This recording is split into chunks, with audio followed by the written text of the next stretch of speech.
सर्वप्रथम आपण सर्वजण आजच्या खास विद्यार्थ्यांसाठी आणि पालकांसाठी आयोजित केलेल्या आध्यात्मिक व सर्वांगीण विकास कार्यशाळेस वेळ काढून उपस्थित राहिल्याबद्दल मी मेहता प्रशालेतील सहशिक्षिका सौ धनश्री विधाते आपणा सर्वांचे मनपूर्वक स्वागत व आभार व्यक्त करते। याच उद्देशाने आज इयत्ता 5वीच्या विद्यार्थ्यांसाठी शाळेत अभ्यासाबरोबरच अभ्यासेतर उपक्रमांमधून विद्यार्थ्यांचा आध्यात्मिक व सर्वांगीण विकास घडावा, तसेच विद्यार्थ्यांमध्ये मानसिक स्थिरता आणि विद्यार्थ्यांची मूलभूत शैक्षणिक पायाभरणी मजबूत होणं आवश्यक आहे। विद्यार्थ्यांना केवळ पाठ्यपुस्तकापुरतच मर्यादित न ठेवता त्यांचा सर्वांगीण विकास व्हावा या हेतूने या कार्यशाळेत काही उपयुक्त उपक्रमांचं इथं नियोजन करण्यात आलं आहे। Spiritual and holistic development workshop म्हणजेच आध्यात्मिक व सर्वांगीण विकास कार्यशाळा 6 दिवसीय अनिवासी शिबिराचे आज सुरुवात करणार आहोत। शिबिराची सुरुवात प्रार्थनेने होईल। प्रार्थना करण्यासाठी प्रज्योत प्रथम 3 ओंकार एकत्रित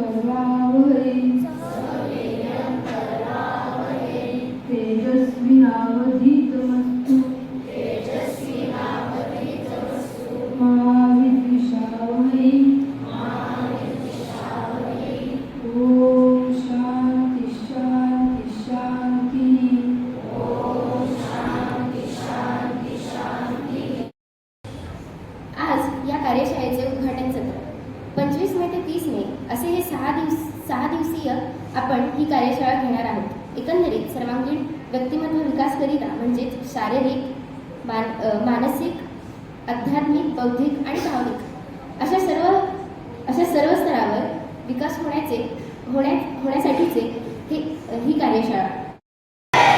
आवाजने जोरात भारत माता की वंदे वंदे मी म्हणेन सब तैयार। तुम्हाला काय म्हणायचंय? हात तयार। ठीक आहे, सब तैयार। मी काय म्हणेन सब तैयार, तुम्हाला म्हणायचंय हात तैयार। सब तैयार, सब तैयार, भारत माता की जय। गीत माझ्या मागे युग निर्माता हम बच्चे,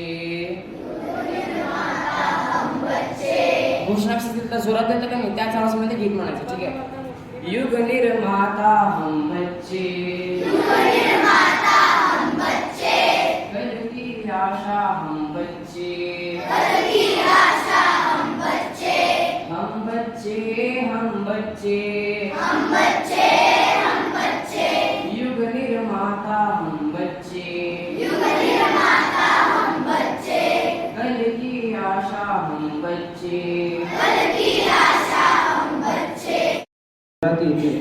2000 पासून भारतीय संस्कृती परीक्षा या माध्यमातून विवेकानंद केंद्राचा परिचय झाला।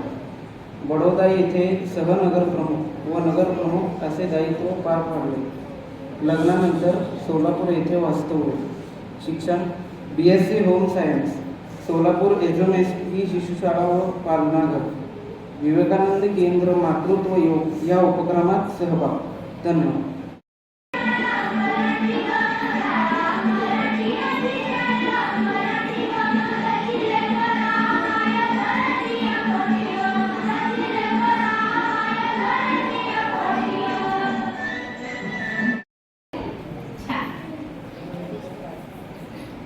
आता इथे ताई म्हणाला व्याख्यान, पण मी काय फार व्याख्यान करणार नाही, आपण गप्पा मारायच्या। मारूया गप्पा? गप्पा मारायला सगळ्यांना आवडतं ना? आवाज तर येत नाही, फक्त दादांचा आवाज येत। ताई झोपल्यात वाटतं अजून। गप्पा मारायला आवडतं का?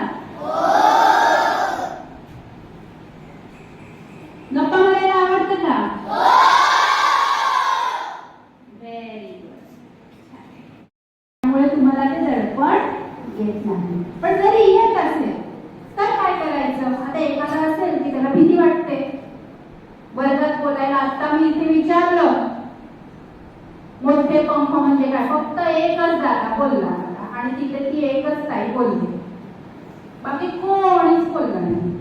का का नाही बोलले सांगा बरं? काय तुम्ही मला ओळखत नाही? आता या ताईंना कसं काय बोलायचं असं वाटतं असेल ना तुम्हाला. आपण बोलायला या ताईला कळतं की नाही असं पण वाटलं असेल, हो की नाही? नाही, मग तरी का नाही बोललात तुम्ही? कुठेतरी आपल्याला मनात भीती असते, हो की नाही? पण आता हळूहळू आता जसं मी सुरुवातीला म्हटलं, आपण स्टेप बाय स्टेप पुढे जायचंय. म्हणजे भीती आहे ती हळूहळू आपल्याला कमी करायची आहे. मग त्यासाठी अशी आपल्या शाळेने आणि विवेकानंद केंद्राने आपल्याकडे अशी शिबिरं भरवली जातात की ज्यात वेगवेगळ्या माध्यमातून, गोष्टीच्या माध्यमातून, खेळाच्या माध्यमातून, इतर कृतींमधून आपल्याला वेगवेगळे आयाम शिकवले जातात, ज्यातून आपला आत्मविश्वास वाढतो. आत्मविश्वास वाढला पाहिजे की नाही? तरच तुम्ही कुठे काम करू शकता. मी पण इथे येऊन बडबड करते की नाही? बडबड करताय त्या ताई इथे, काय आम्हाला हे सगळं माहिती आहे असं वाटतं ना तुम्हाला? नाही, अरे हे तर माहिती पाहिजे आपल्याला. आत्मविश्वास पाहिजे की नाही हे तुम्ही लहानपणापासून शिकलात, हो की नाही? पण बरेचदा असं होतं आपण त्या गोष्टी विसरतो, हो की नाही? मग पुनरावर्तन, रिव्हिजन हा शब्द तुम्ही अभ्यासात खूप वेळा ऐकला असेल, हो की नाही? मग ही आता उन्हाळी शिबिरं कशासाठी? तर आपल्याला ज्याचा विसर पडलाय त्या गोष्टी आपण पुन्हा नव्याने करणार आहोत, जेणेकरून आपल्याला ते डोक्यात पक्क बसेल. परत परत तुम्हाला पाठ करायला लावतात की नाही तुमच्या ताई? सगळ्यांना पाढे येतात का? मी विचारणार नाहीये, काळजी नका करू. येतात ना? म्हणा हो आत्मविश्वासाने, नक्की. मी विचारणार नाहीये, त्यामुळे बिनधास्त हो म्हणा. आता विचारू का? कोणाला विचारू? हात वर करा. असं का झालं? एकाचाही हात वर नाही गेला. कारण सुट्ट्यांमध्ये आपण पहाडे म्हणायचे विसरलो. त्यामुळे आता तुम्हाला आत्मविश्वास नाहीये की हो मला विचारलं तर मला येईल की नाही, हो की नाही? मग जेव्हा आपलं पुनरावर्तन झालेलं असतं त्यावेळेला आपल्याला ती गोष्ट किंवा कुठलीही भावना ती आपल्या डोक्यात आपण काय म्हणतो टाईट बसते. त्यामुळे आपल्याला ह्याचं पुनरावर्तन करणं आणि आत्मविश्वास वाढवणं हे गरजेचं आहे. दुसरं मला काय सांगितलं माहितीये का या ताईने? त्या ताईने मला फार मोठं काम दिलंय. तर तुम्हाला लोकांना, तुम्ही आधीच इतकी हुशार मुलं आहात, पण मला मी काय सांगणार? तर या ताईने मला काय सांगितलं माहितीये? ह्या मुलांना सांगायचं, काय सांगायचं? आपल्या आईबाबांचा आदर करा. आता हे तर तुम्हाला माहितीये की नाही? हे मी शिकवायचं का? शिक्षकांचा आदर करायचा म्हणे, हे पण म्हणे मी सांगायचं. हे तुम्हाला माहितीये, मला सांगायची गरज आहे का? नाही.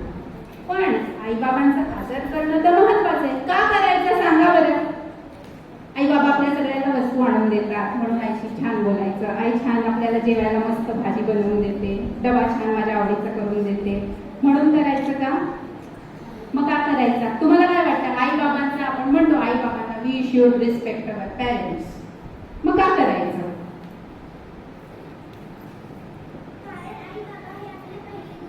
करेक्ट. अजून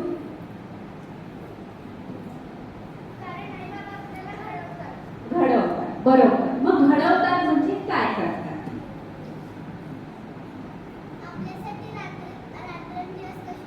आपल्यासाठी कष्ट घेतात. बरोबर. अजून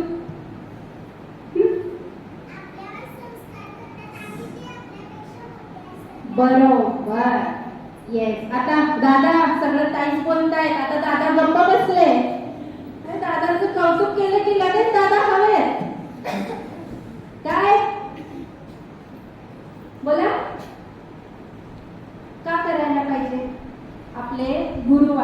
आपल्या ताई आहेत, आई आहे, बाबा आहे, त्यांचा आदर केलाच पाहिजे. का? कारण ते आपल्या जीवनाला एक चांगली दिशा देतात. आपल्याकडे आता मी म्हटलं, तुम्ही शाळेत गेले, शाळेत तुम्ही सगळं काही शिकलात, हो की नाही? शिकले, तुम्हाला खूप ज्ञान मिळालं, सगळं मिळालं, पण त्याचा चांगला उपयोग व्हायला पाहिजे, हो की नाही? एखादा चोर असतो, तो पण चोरी करतो, पकडला जात नाही. का? कारण तो हुशारीने चोरी करतो. मग ही हुशारी कामाची आहे का सांगा मला? अरे तो पण हुशार आहे ना, मग नाही का?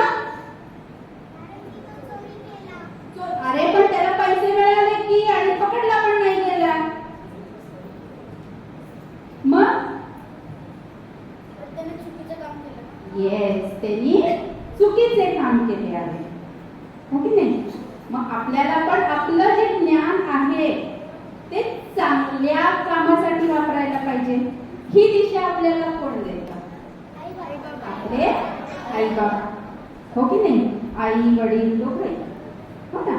आपण ती चोराची एक गोष्ट ऐकली असेल, त्याचा आईचा कान चावतो. गोष्ट ऐकलीये का? सांगू का? गोष्ट ऐकायला आवडते? मग एकदा ना एक चोर असतो. आता मी म्हटलं तो चोर तर खूप हुशार होता, पकडला नाही गेला, पण एक चोर होता तो पकडला गेला बिचारा. पकडला गेला, मग आता त्याला शिक्षा झाली, जेलात टाकलं. मग एकदा त्याची आई, त्याच्या आईला वाटलं, अरे बापरे माझं लेकरू बिचार जेलात आहे, काहीतरी आपण त्याला जाऊन भेटून येऊ. आई गेली त्याला भेटायला, माझ्या जवळ ये. आईला वाटलं, अरे बापरे माझं लेकरू बिचार, अरे अरे अरे, म्हणून आई त्याला जवळ घेते. आणि जवळ घेतल्यावर काय करतो माहितीये का? तो जोरात आईला कान चावतो. आई म्हणते, अरे सका मी तुझ्यासाठी छान जेवण करून आणलं, सगळं केलं तुझ्यासाठी इतकं छान, आणि तू मलाच चावतो? आईला प्रश्न पडतो, आता काय? आई आपली विचार करते, असं का केलं असेल, मी ते इतकं प्रेम करते माझ्या बाळावरती, पण असं केलं. आईला खूप वाईट वाटतं. आई विचार करते, शेवटी त्यालाच विचारते, अरे बाबा असं का केलंस? मी त्यासाठी एवढं छान जेवण आणलं, तुला छान माझ्या हाताने खाऊ घातलं, तुम्ही हात बांधलेले तरी. मग तरी आई काही बोलत नाही, त्याला रागवत नाही, काही नाही. आईला वाईट वाटलेलं असतं. आई विचारते त्याला, मग कोणाला आता सांगता येईल का असं का केलं असेल त्यांनी?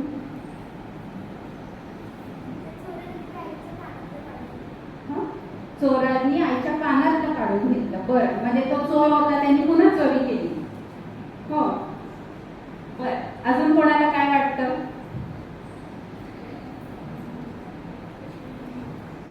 तर मुलांचं कोणाचं तरी खोडरबर घेऊन यायचो, कोणाचं तरी पेन्सिल घेऊन यायचो, कोणाची तरी कंपास पेटी घेऊन यायचो. आई घरी बघायची. आता घरी आणल्यावर तुमची बॅग आई बघते की नाही?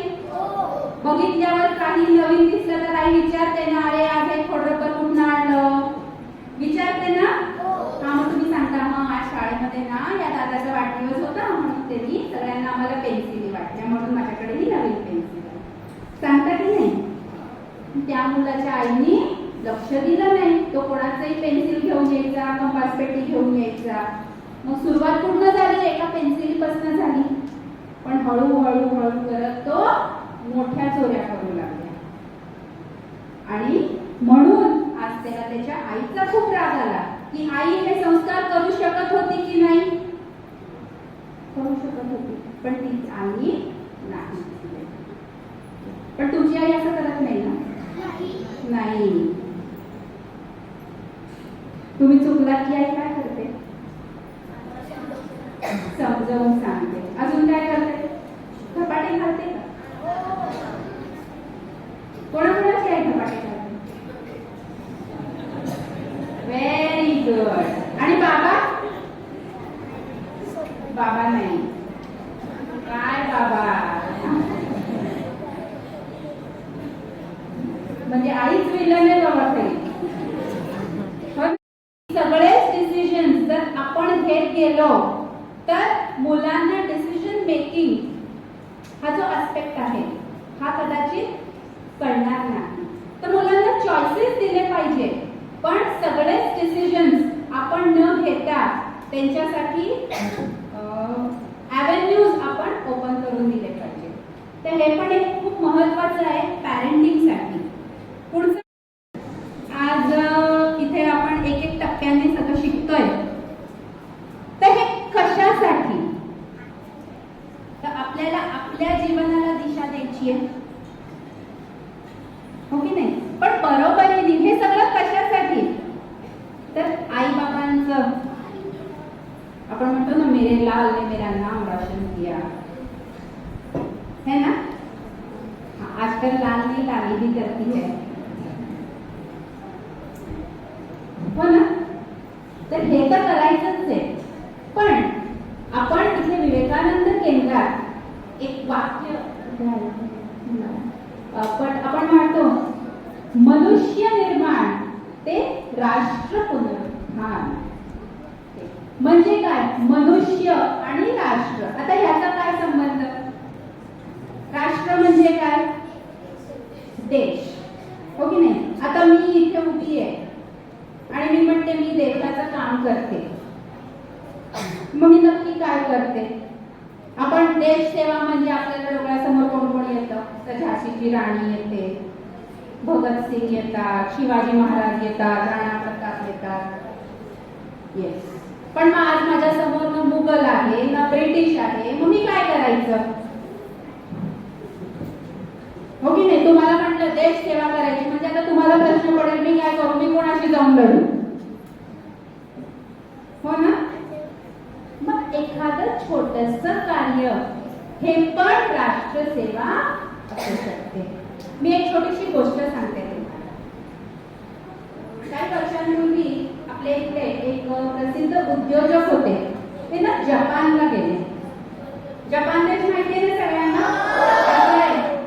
तर जपानला ते गेले. तर जपानला गेले ते बसमधून प्रवास करत होते. तर त्यांच्या समोर एक साधारण असा व्यक्ती, छोटा एक माणूस बसलेला होता आणि तो गप्पा मारायला सुरुवात केली की तुम्ही कुठलं? तर म्हणता मी भारतातून आलोय, मी उद्योजक आहे वगैरे वगैरे. तुम्ही कुठे चालले? मी त्या त्या फॅक्टरीत चाललोय, तिथलं काम कसं चालतं ते बघण्यासाठी.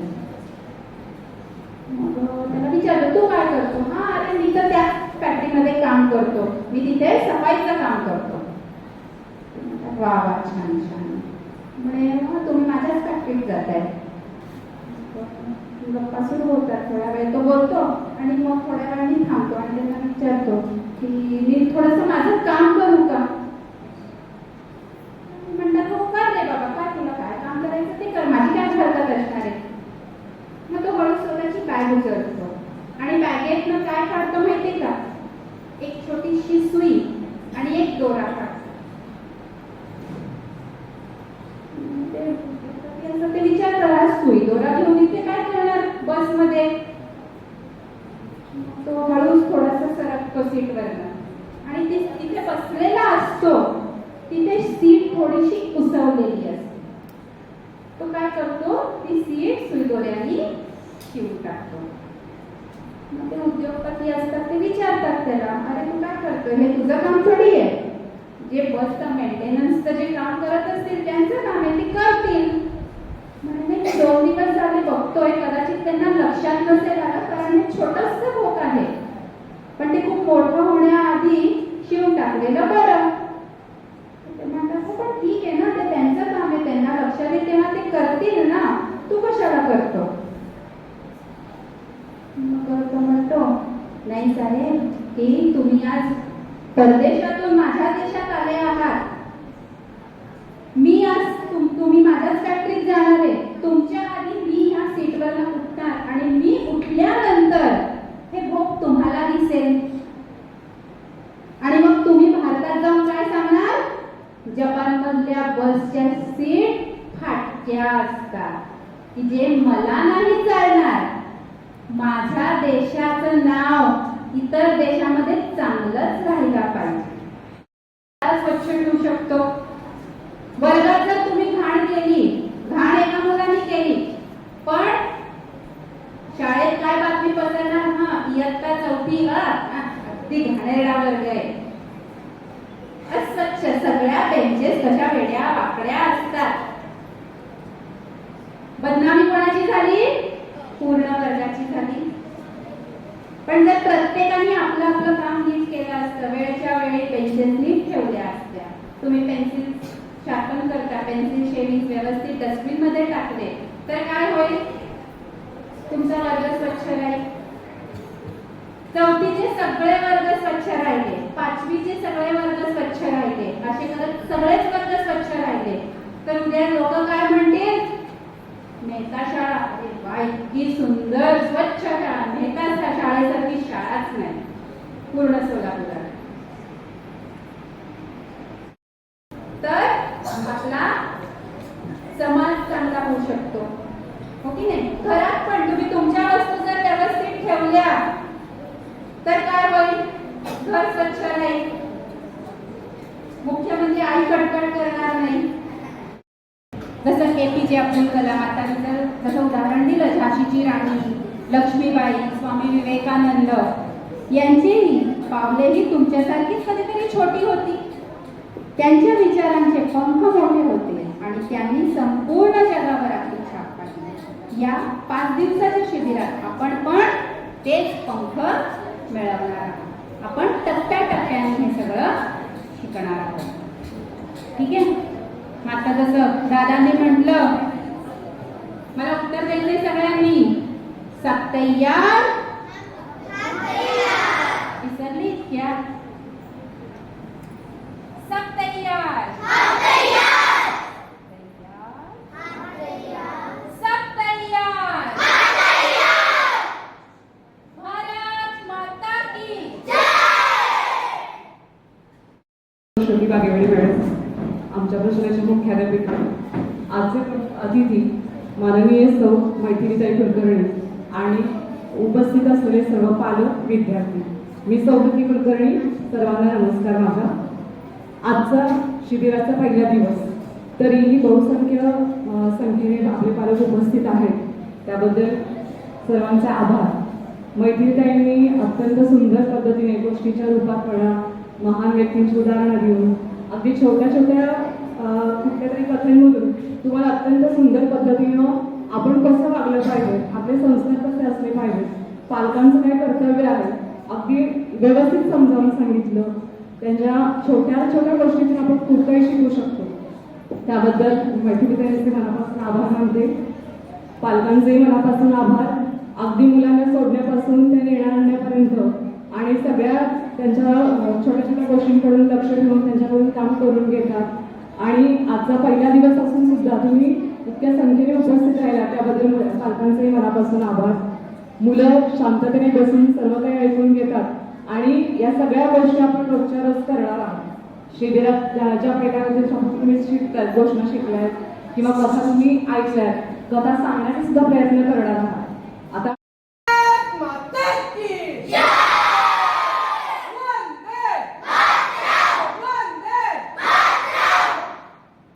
फक्त मुलांचं गाव येते, पालक शांत बसते पाठीमागे. पालकांनी पण त्याचे यावेळेस भारत माता की इडली म्हणले की कुठे डाव्यावर देत खाली, वडा म्हणले की मध्ये, वडा म्हणले की मध्ये वाजायचं आणि सांबार म्हणले की वरती. चटणी नसणार आहे. ठीक आहे? सांबार, इडली, वडा जे वरती केले ते आवडत असतील,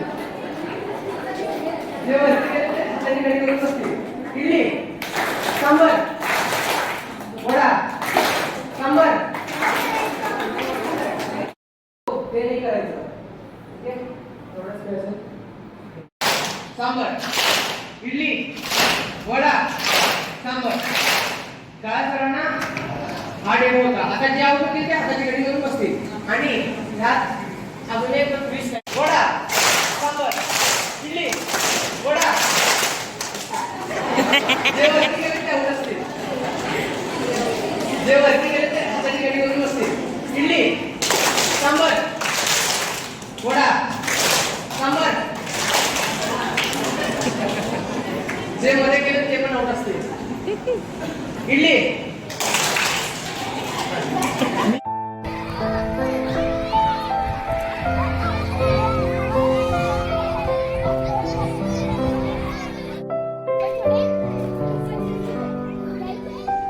आवाज येतोय ताई तिकडे? आवाज येतोय सगळ्यांना? आवाज येतोय सगळ्यांना? आता आपण खेळ सुरू होणार आहे.